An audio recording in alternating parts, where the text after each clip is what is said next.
Have you ever looked at all the gear musicians use and wonder, how does it all work? My name's Dustin, and my family and I are setting out on a quest to inspire both adult and kid musicians to create new sounds together and learn all about what it takes to produce great music. We'd like to invite you along on the journey as we explore the gear professional studios, musicians, and hobbyists use to create their art. We'll take a close-up look at the gear and ask, what's this button do? Hello and welcome to this week's episode of What's This Button Do? I'm your host, Dustin, and today we're going to kind of take a left turn and do something for the start of the episode that isn't so much gear related like we would normally do.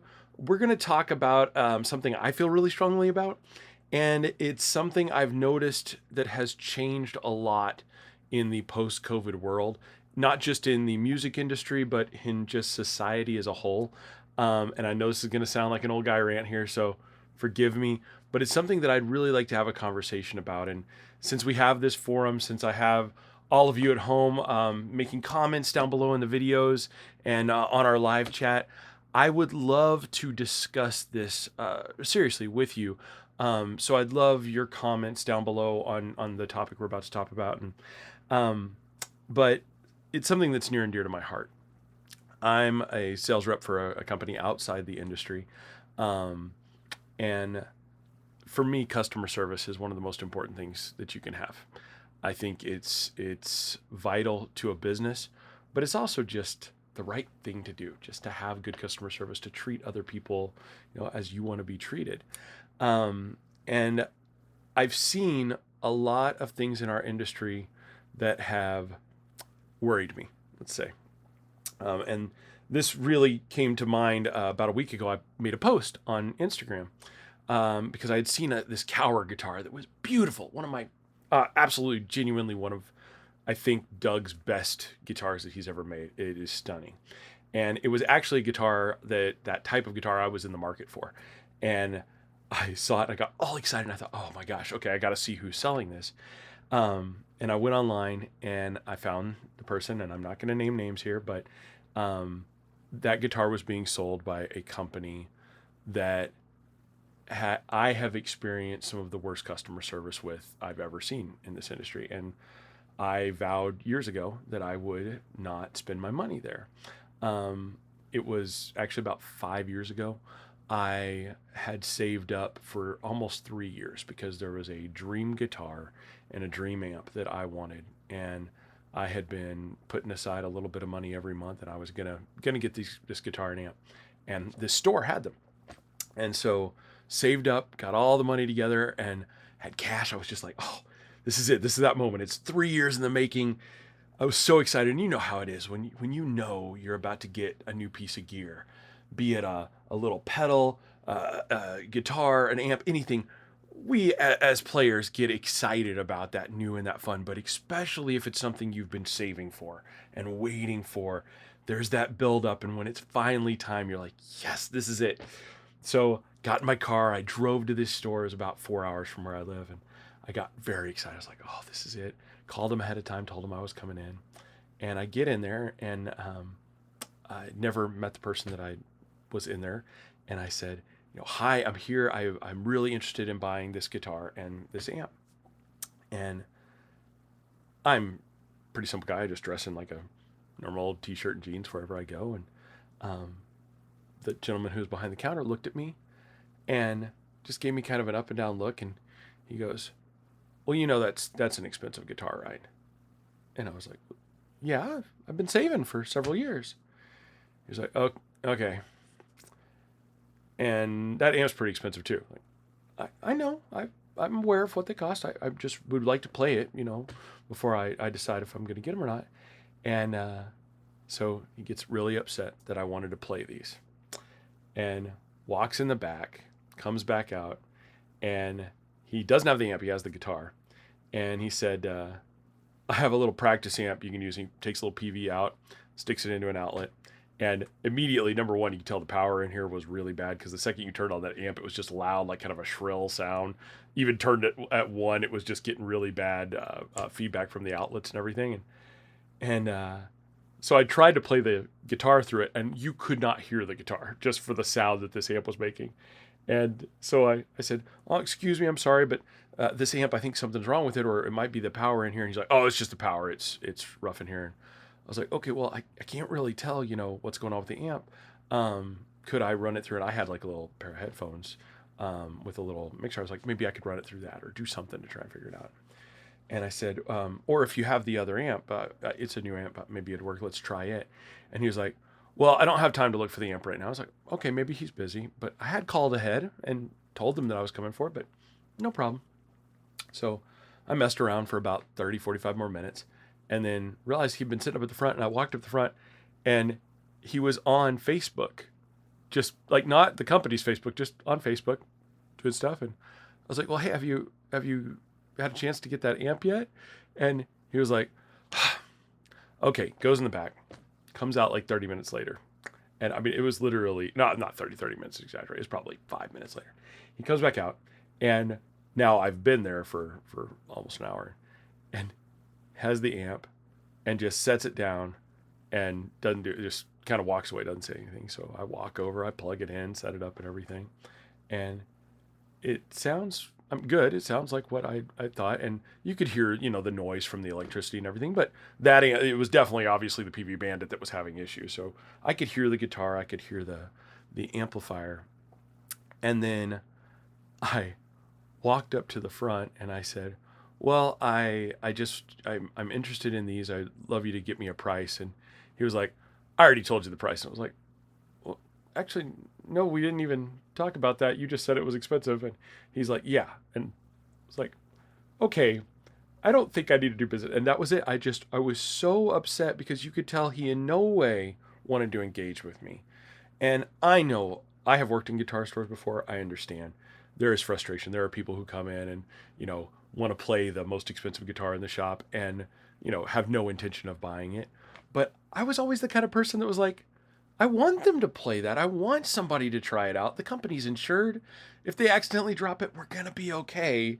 You still want to watch people, make sure that they're treating it right and not breaking the instruments. But I'm of that kind of person where I want people to be inspired. If they come into a music store and they want to try something out and play it, maybe they can't afford it, but maybe this gives them a dream like I had. Maybe it's going to take me 3 years to save up for this.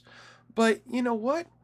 Coming in and playing that every couple months, that might inspire me to save up and to learn money management and to take my time and there's so many life skills that I think we need. And in a world where everything is based on instant gratification, I think there is a lesson to be learned. I'm like, maybe I can't afford this right now. Maybe I need to save up for this. Maybe I need to make sure this is the right fit for me, and it takes time, and that's okay. But in that moment, I realized, like, I don't care how beautiful, and this was like a one-of-a-kind guitar. It had beautiful wood.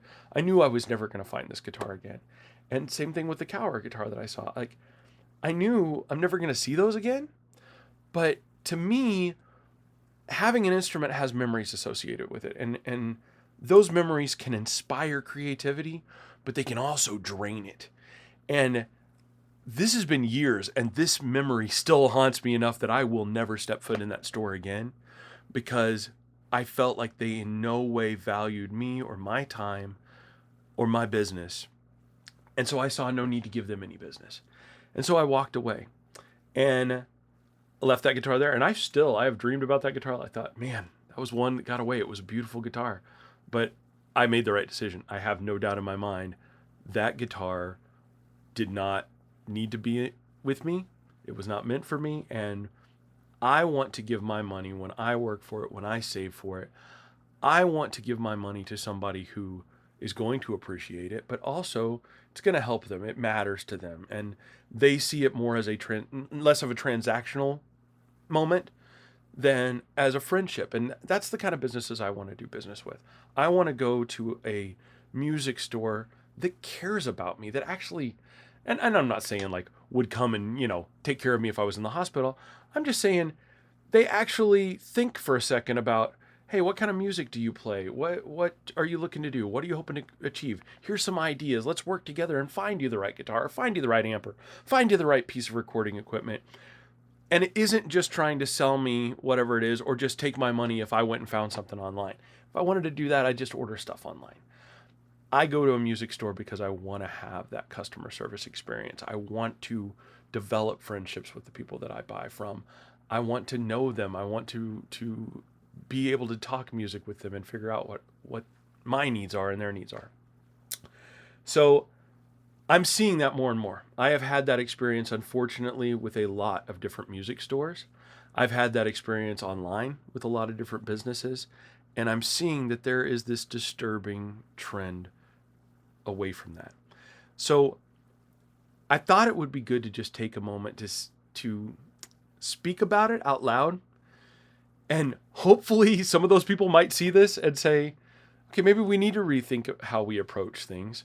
But also for those of you who do work in music stores or who work in this industry or who work in customer service at some other job, you may not be getting thanked for it.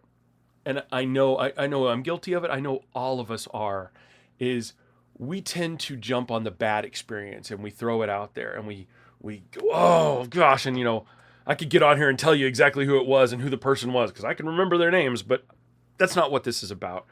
What it's about is we don't thank the people enough that really do care and who do go above and beyond.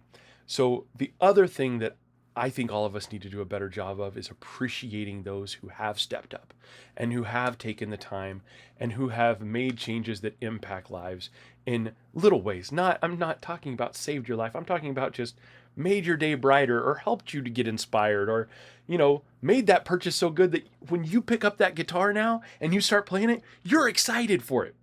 And that's really what I wanted to talk about today. So I led off with a little negative there, but I also wanted to share with you some good experiences because I think these are important for you to hear. And I also think it's important for me to thank those who have been involved. So I'm going to tell you two other stories real quick about some gear that has happened in the last year that I think is very important. And one of them actually involves Palen music. Several years ago, this is actually kind of based on this story, and the reason I bring it up is after I didn't get that guitar, I had this dream of what I wanted of this guitar, and Palen was selling Rock and Roll Relics guitars made by Billy Rowe.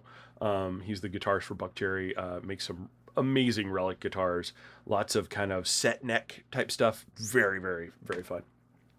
And Billy had this shape called the Starfighter, and I loved it. I thought it was a really fun shape. It's a double cut.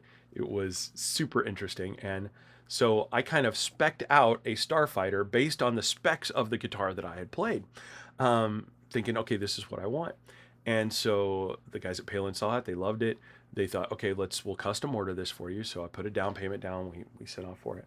And with Billy stuff, because he is a touring musician and he does have a staff now, it's growing, but it takes a while. So it was about a year and a half later. The guitar gets done and I get that, it's that moment we were talking about earlier. I get the email confirmation. Hey, your guitar is getting shipped to Palen. Get ready. And so I'm ecstatic. I'm thinking, oh, this is great. I look at the delivery date and it's a day that I'm not in Springfield. I'm traveling and I couldn't get down to the shop to see it. I had to do some stuff for my work. And so on that day, about 11 o'clock, I get done with my meeting. I look at my phone and there's this message and it's from Kyle at Palen. And he's like, your guitar's here. We're about to open it. I'm like, yes. 2 minutes later, and I'm sitting there in the car just waiting, this picture. And it's like, you're not going to believe this. And there's a videotape. And as this video starts at the top, you see this Rock and Roll Relic Starfighter head. You see this beautiful neck, beautiful neck, beautiful neck. And then it gets to the bottom of the neck and you see the paisley open up on this body. And you're like, oh, this is great. But then the camera turns on an angle and slides down. And you see the neck is busted in half.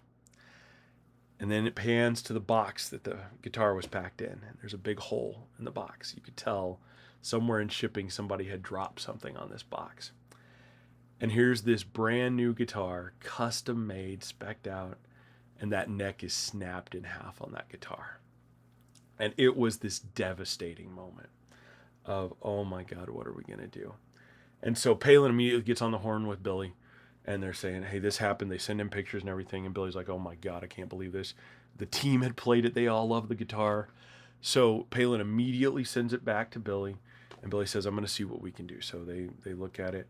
They try to go to UPS, and here's another one of those wonderful things where then, of course, it becomes a fight. He has it insured, but now there's going to be a fight to see, okay, are they going to pay the claim? And that's a whole other thing that's a nightmare we're not even going to get into here. But Billy reaches out to me, and he says, here's what we're going to do. We're going to fix this. It's going to take time. We're going to have to build a new neck. We're going to have to see if we can save the body. If we can, we will. If not, we'll just build you a whole new guitar. So several months go by, and I knew it was going to take time. And the guitar arrives. And we're excited. Billy's out on tour, so the team that was there that had finished up everything, they mailed the guitar to Palen. And it comes in, and I'm there this time. I'm ready. I'm excited. Everything's going good. Pull the guitar out, and this is in the box.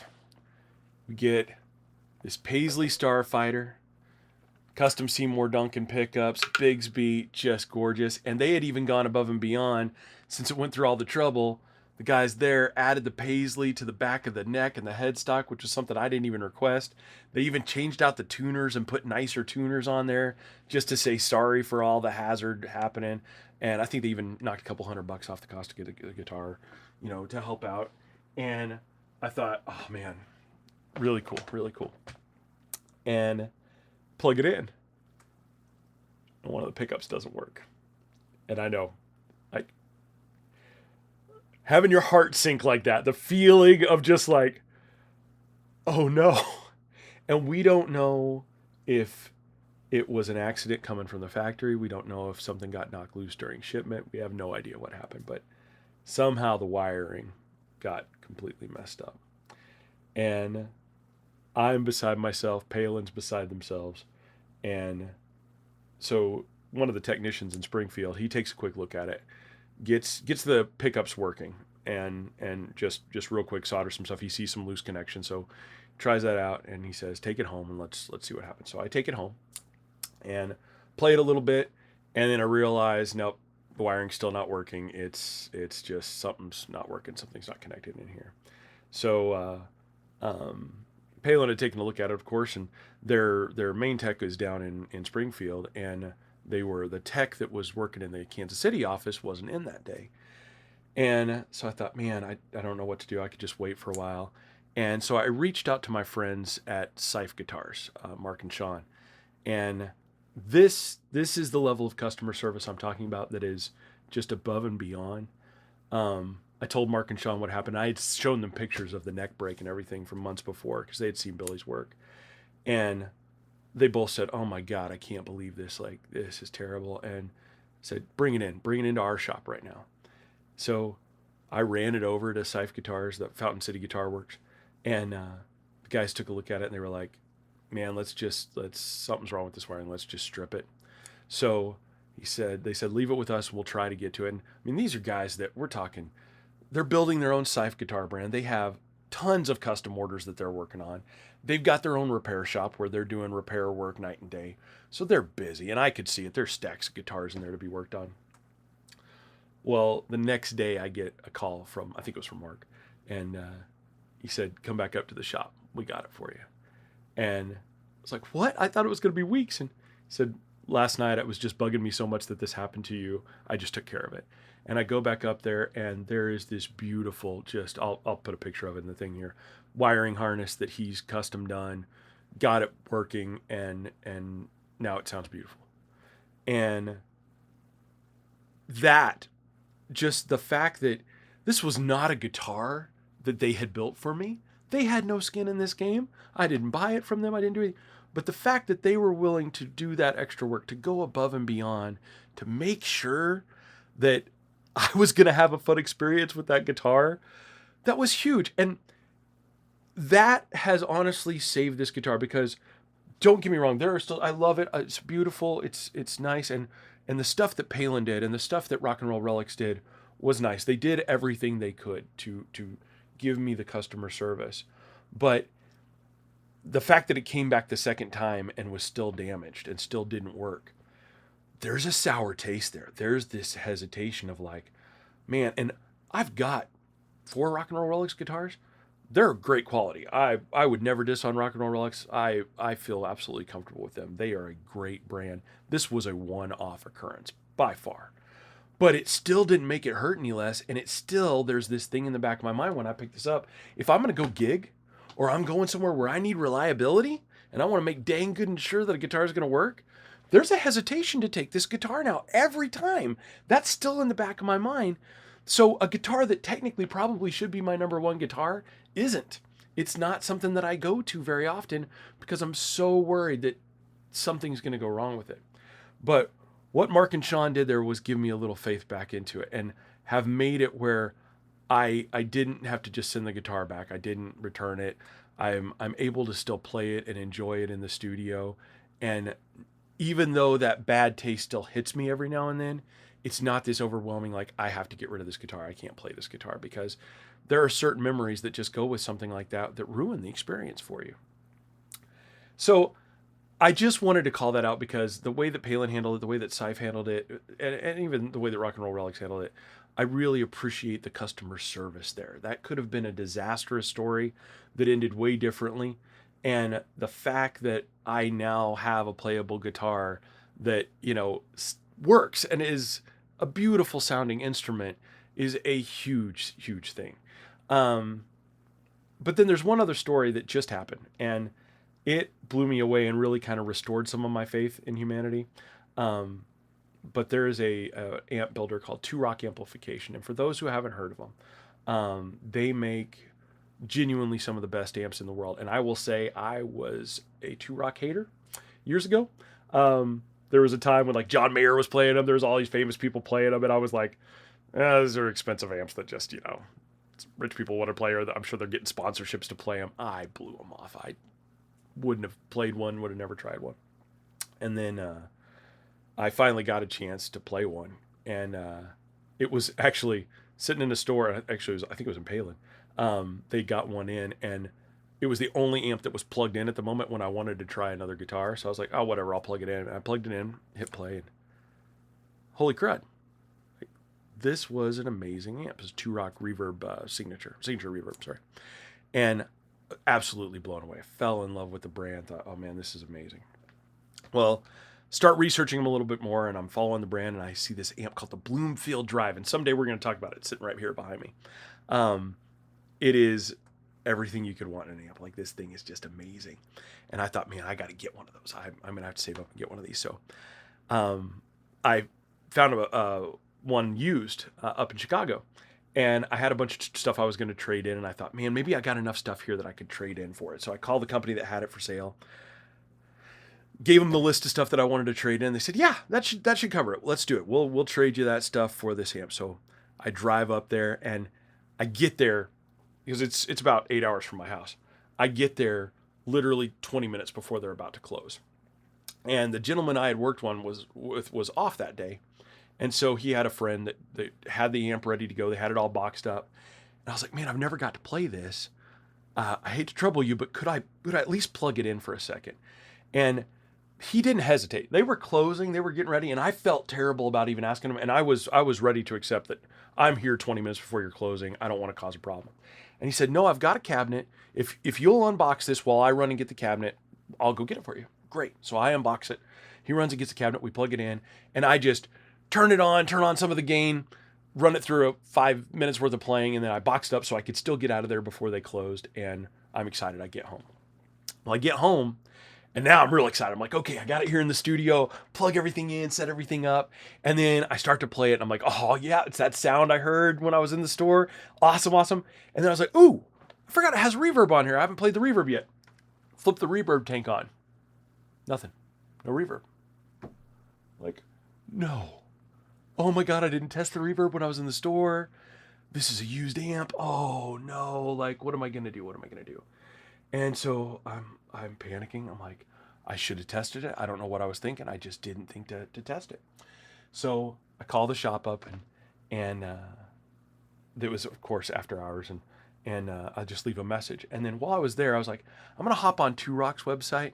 I'll just send a little message. Maybe they have a tech that could help walk me through it. Maybe something came loose while I was driving home. So next day I get a call from a guy named Gil at Two Rock, and he kind of walks me through some troubleshooting. We test it all out, and it's not working. The reverb's definitely not working. And so Gil says, I'll call you back in a little while. Well, while I'm on the phone with him, the company I bought it from calls back, and they say, we're going to work on contacting Two Rock. And I said, actually, I'm on the phone with them. We'll figure this out, but I appreciate you taking the time to do that. And a little while later, I get an email from the COO of Two Rock who says, we're sending you a call tag. There's a technician, and it's Gil's brother. He lives down in Tulsa, Oklahoma, or not Tulsa, but south of in Oklahoma. And he said, we're going to have you send the amp down to him. We're sending a call tag. You send it down to him. He'll repair it, get it right back to you. And sure enough, they took care of it. They sent me a call tag. They took it back to his place. I sent that on a Tuesday afternoon. I had the amp back at my house on Friday and was playing it. And for them to step up like that on an amp that I didn't buy from them, that I didn't do my due diligence and test and shop, absolutely should have tested it before I bought it.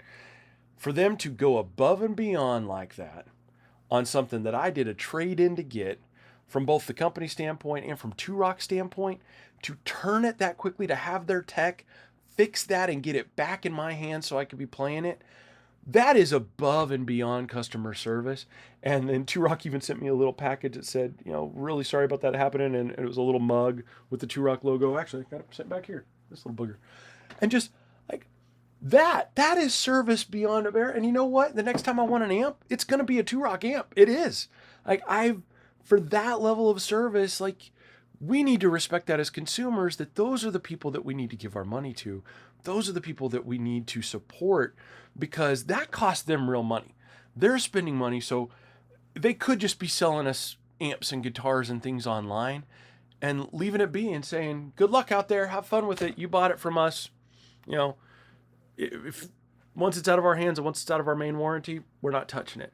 But they go above and beyond that level of service. They take care of it. They make sure that their customers are happy and that they have something that they're proud to have in the line. That to me is a world of difference, and it makes playing their stuff fun, and it makes making music with their gear so much better. And I can be proud to say that this song was recorded on a Two Rock amp, or this song was recorded with a Seuf guitar, because you know what? At the end of the day, I want to support those businesses. I want to give them respect. I want you guys to hear about what they did, because I want you all to make decisions based on buying from people that you can trust and you can respect and you can use. So I hope this inspires those of you who are in customer service to know that people do care when you're doing something good, even if we don't say it, even if you forget, because we all do. We gripe about those things that we hate. We forget to tell the people who are so good on a day-to-day basis. I know I don't tell Mark and Sean enough how much I appreciate everything they've done with Seuf guitars. I didn't tell Billy enough how much I appreciated the work that he put into fixing that guitar. And I don't tell the guys at Palen enough how much I appreciate all the work that they put into this, from the sales side, from the support side, everything. It's such an important thing that all of you who are in customer service, who value that and who do your job to the best of your ability to help people. That's what it's really all about. Any of us who work in customer service, we're here to help.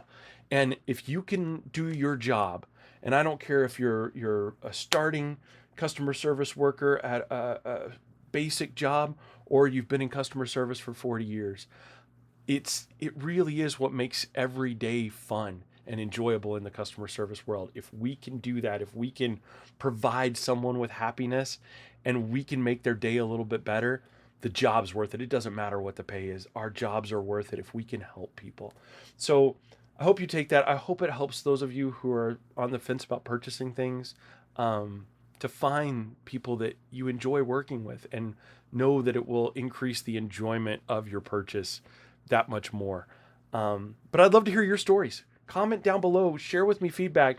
Again, I don't want this to be a let's gripe at people fest, so not asking you to drop names. If you feel that a name needs to be dropped, that's fine. If you want to DM me directly, that's fine too. But really, it's more about your experiences. And if it's good stories, I really do want to share those. Name drop away good stories down below.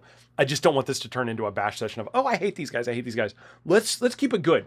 Let's talk about the people we've had great experiences with and share those so that those of you who are out there looking for something, maybe you'll have a list of names of brands and things that you can feel comfortable that other people really enjoy down below. So now let's get over to this week's Palen Pedal Chicken Picking Challenge. I'll get down off my soapbox and we'll go have a little bit of fun. Okay, Aria, what'd you pick out for me today? Alien, Overdrive, and Oracle. The Aurelius Earthquaker pedal. And then, yep, that's an old Overdrive, the Mjolnir. That was Thor's hammer. Whatever. Yeah, I know. And then the Oracle. Okay. Why'd you put them in that order? Wow. I don't know. Are you making wah sounds with the wah pedal? Goofball. No, I don't know why I picked them in that order. I just wanted to. All right. Cool. We'll try them out. Bye. All right, everybody. Here's what we're going to do today. We're going to take a look at those three pedals that Aria just talked about. We're going to be doing the Earthquaker Aurelius, which just showed up here at the studio, the Mythos Mjolnir Overdrive, and the Mythos Oracle Analog Delay. This should be really fun. Aria picked a little different order. Usually, typical, you would see drive, modulation, then echo. In this case, she's got the modulation first, then the drive, then the echo. This is actually a way I like to play with it, so this will give you a chance to hear something a little bit different. We're going to be playing today through the Cower Argonaut. One of my favorites is a semi-hollow body. This thing is a beast, mastery trim on it. It's got two humbuckers in here that are really warm, kind of bassy humbuckers. We'll mess around with that. That should actually let us do some fun stuff with the Mjolnir. So let's jump over to the pedals and check them out. All right, so let's turn everything on here and we'll mess around with it. Let you hear a little bit of the clean tone. That's on the bridge pickup. On the neck pickup, a little warmer. Back to the bridge. Spanky, very beautiful. It's just, like I said, an absolutely gorgeous guitar. So let's talk about the Earthquaker Aurelius first. I think that'll be the most fun. So what we're going to do is we're going to turn this on. Now, first thing that you're going to notice right out of the gate, this is really interesting. You're going to see the width, the rate knob, and the balance knob. They can affect a lot with the signal. So the balance knob is kind of like the mix. If you've got it all the way over here, you won't hear any of the effect. But the more we bring that up, if we get to the halfway, you'll start to hear that. And then all the way you lose your dry. So really, really nice blend knob. I'm just going to leave it in the middle for right now. This little switch in the middle, the VCR, it stands for vibrato, chorus, and rotary. So you have three different effects in here, as well as a preset storage for all those effects so you can have different effects on the fly. We're not going to mess with that today. We're just going to set up some cool effects here. So we'll talk about each one of these modes. So for vibrato, you can hear what it's doing. It's making that movement in the background. Now this can be a very fun effect. I have always used vibrato very subtly. What I like to do is I like to turn the width down really, really low, and I like to turn the rate down really, really low. And then the balance I'll put up a little kind of in the mid right there. And I want you to hear this. I'll let you hear how this sounds. See how it has that little bit of movement there? When I don't have this on,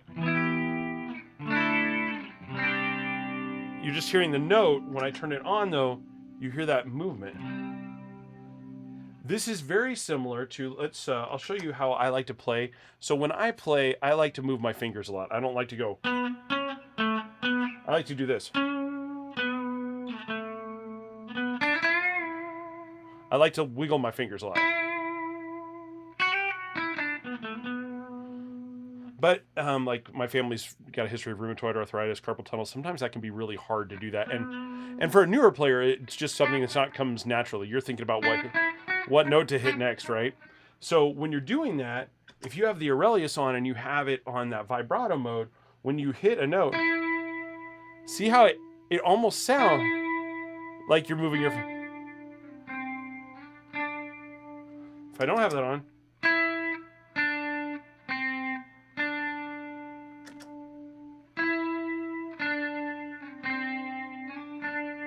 See, it just gives it that little extra... Did you see me do that? I like actually wiggled there for a second, so it adds extra wiggle. But it's just something that really sounds beautiful, and I think adds a little bit of motion. Now, the thing that you can also do with this is it's polyphonic, so a whole chord will vibrate that way too. If you try to do that with your fingers, that's really hard to sit there and go... And when you have gain, let's throw the Mjolnir on for 1 second. We'll just crank up the gain a little bit on this.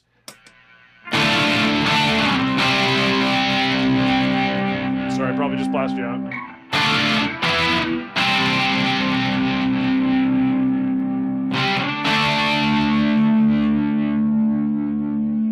See how it makes that gain kind of warble in the background? Just gives it a really beautiful motion-filled sound.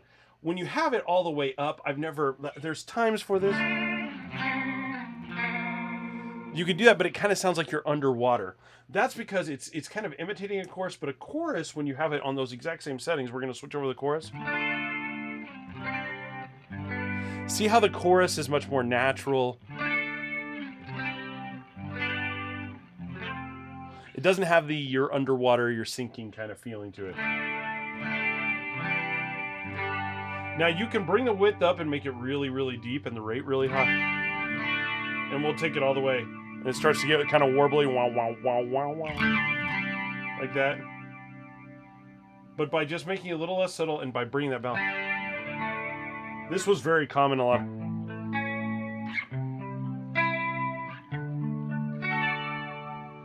You'll hear that in a lot of songs.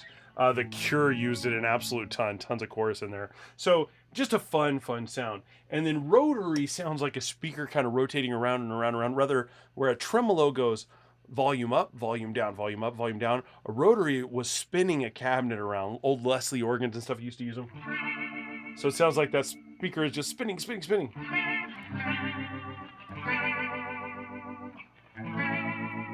Such a cool sound.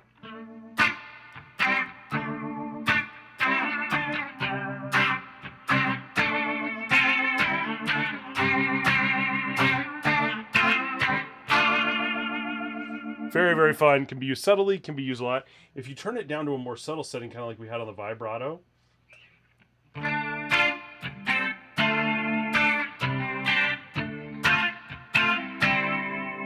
See how it just gives a real slow little motion? But it is a little different than the vibrato. We'll take it back to the vibrato. You hear a little bit more motion in the rotary. You hear that spinning around a little bit more. So very, very fun. I think they did a phenomenal job. That just sounds so good. Earthquaker just always knocks it out of the park, but this in particular was something really, really special. So absolutely love the sound of that. Now, the Mjolnir Overdrive, this is actually Zach over at Mythos' take on the Klon circuit. But when he did this is actually the Joey Landreth version. He tweaked it a little bit. He had an original Klon. He made his original Mjolnir kind of based on that. Actually, the Wildwood Mjolnir is based on that. This one is tweaked a little bit differently to be more of Joey style. But this is my favorite of all of them. I've got several different versions of the Mjolnir, but this is my favorite. Now, you already heard when I turn this on, it's definitely got some gain.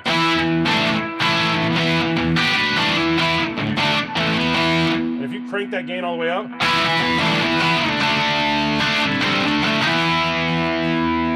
and then the treble on top of it, especially.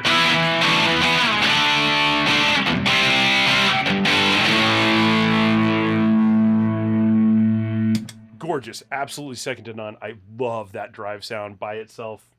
Freaking phenomenal. But there is a something really special about this circuit, and especially in the Joey Landreth version, that I like when you've got something that has deeper humbucker, especially if we're in the neck humbucker here, right? So it can be a little muddy. Beautiful, but very much a little muddy. When you take this gain way back here and keep your treble all the way up, watch what happens.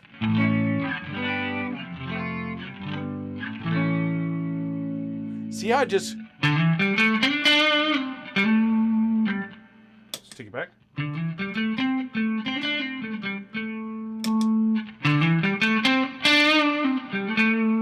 we can even take the gain back a little more and the output out a little bit more.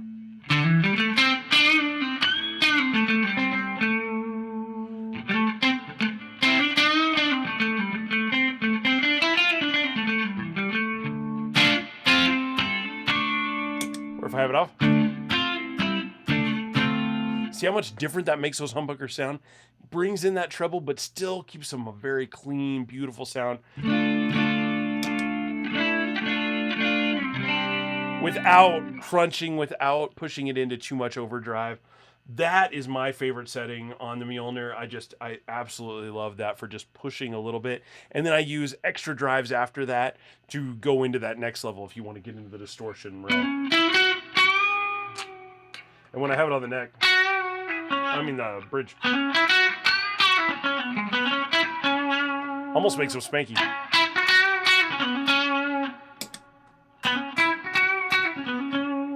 You can just hear that difference in there. All right, now let's look at the Oracle as well. So the Oracle is really fun because this is an analog delay, but it is a very interesting analog delay. Reminds me a little bit of an old Memory Man Deluxe, but takes it way beyond that.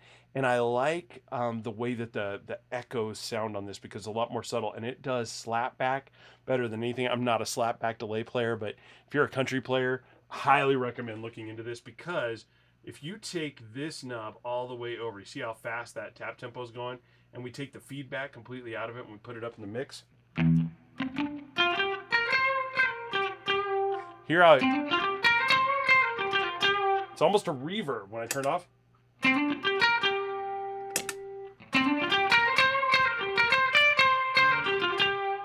And then the more feedback you introduce, the more those repeats will start to sound. And then the more we turn up that time, then we'll start introducing a little bit of delay. Keep going a little bit.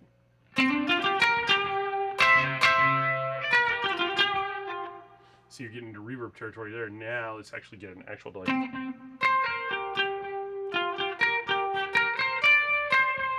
Now I usually set mine up here. I love messing with delays.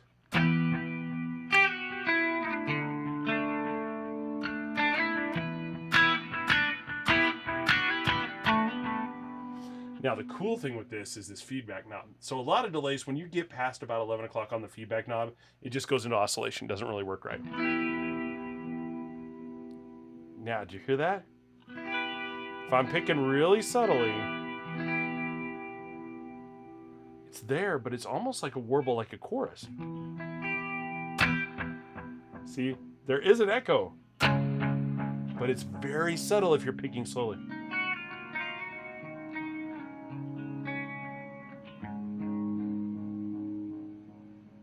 Here, that feedback is taking it and keeping it going, but it's not throwing it into infinite oscillation. I did it again. Oscillation. Now, if we take it all the way,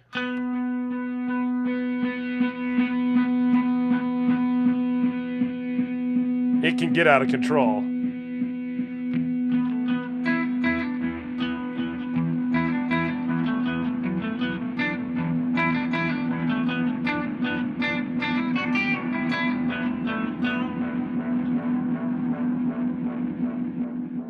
So that's why I like to keep it right around here, right around 1 o'clock. Once you get past 1,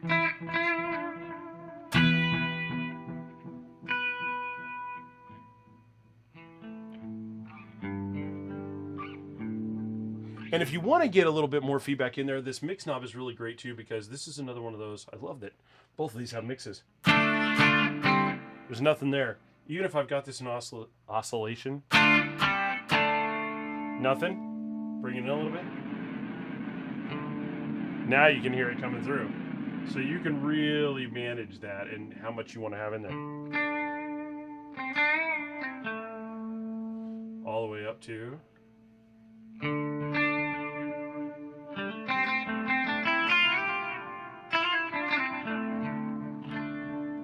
And then you can go fully wet.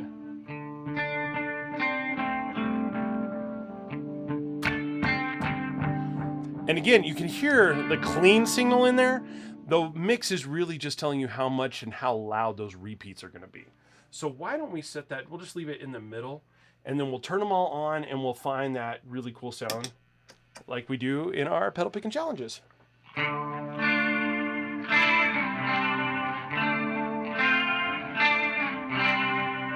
I like that.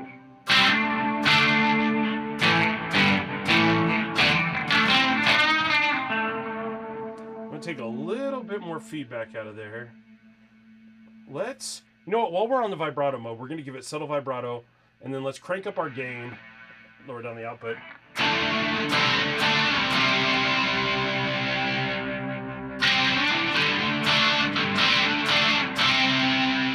That has just 80s rocker all over it.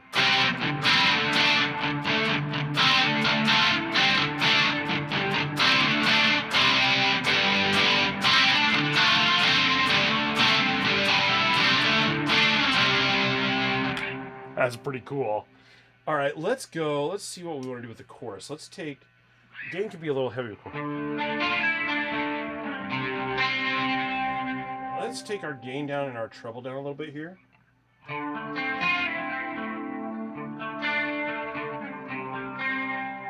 Reminds me of an old Queensrÿche.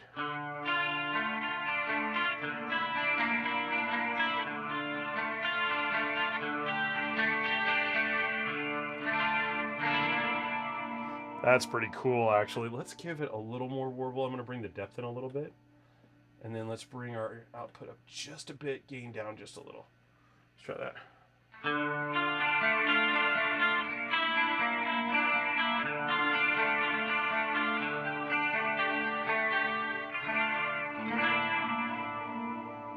Very, very cool. All right, so now let's do the rotary because I love the rotary. Let's see if we can find something fun here with that.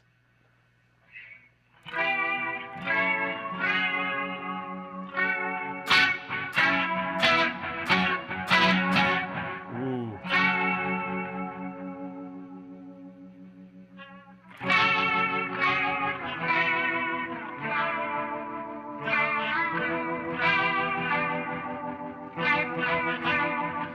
Okay, bear with me here.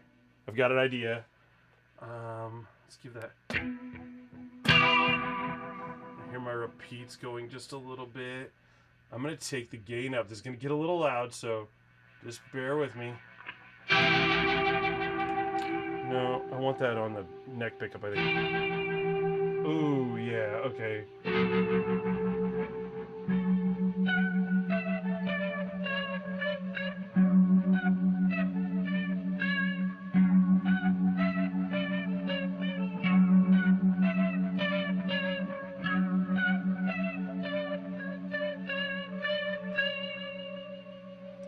Okay, hang on, let's get that balance a little bit more. Let's get, I think I'm going to take the time down just a little bit on the delays, but mix in the feedback a little bit. All right, let's try that. I think we're there.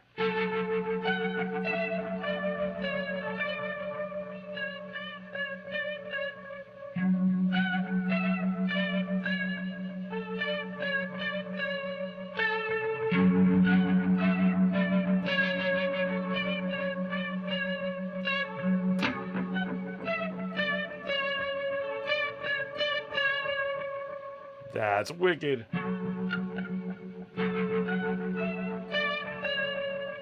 I think we need, let's give it just a little bit more, a little less gain, a little more treble. Okay, now let's try it.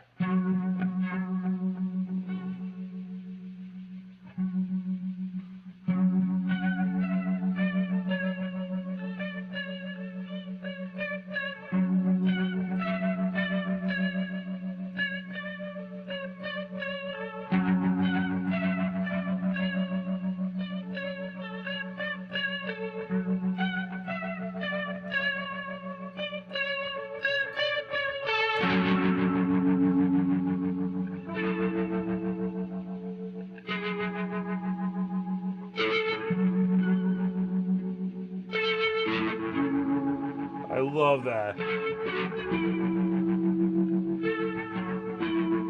See the balance back just a little. There's a little bit of crossover. There. Gain up just a little, balance back.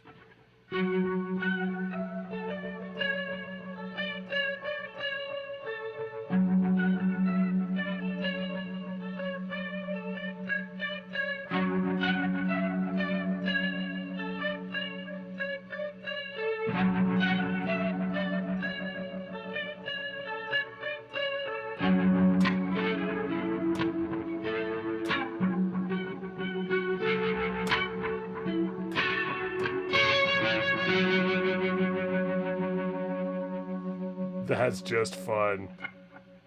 Oh man, that new Earthquaker pedal is going to now be part of the arsenal. I am in love with that. There's some just crazy wicked sounds in there. Gonna have to play with that a little bit more. So that's it for today's episode. Thanks for sticking with me. I know it was a long one today. The next few weeks are going to be kind of interesting. We are going to be focusing more on the Palen pedal picking challenges. We've got some fun ones coming up for you with some unique gear. So the episodes for the next month or two during summer are going to be more focused on that. I'm going to be going on tour, and I'm going to be making sure to stop by all the different Palen shops over the next couple of months, ending in kind of a surprise thing in Kansas City we'll talk about later on. But if you're in the area, I'm going to try to post on the socials when I'm going to be in town. We're going to be recording some episodes of the Palen Pedal Picking Challenge in shop, and we'll be doing some giveaways, some fun events. So I'll kind of make sure we keep those posted on all the socials so that you'll know when they're coming up. As always, I'd love to thank the folks at Palen for having me out to do these. This is going to be a lot of fun this summer. So I hope you'll come out and enjoy it. And next week, we'll be trying out some really fun kind of weird gear on the Palen pedal picking challenge.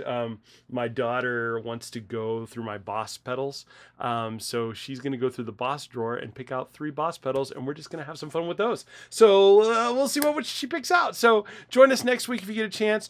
Make sure you follow me down on social media at What's This Button Do Dustin to keep up to date with all the events and where we're going to be at live. Thank you so much for coming out this week. Have a wonderful week, and we'll see you soon.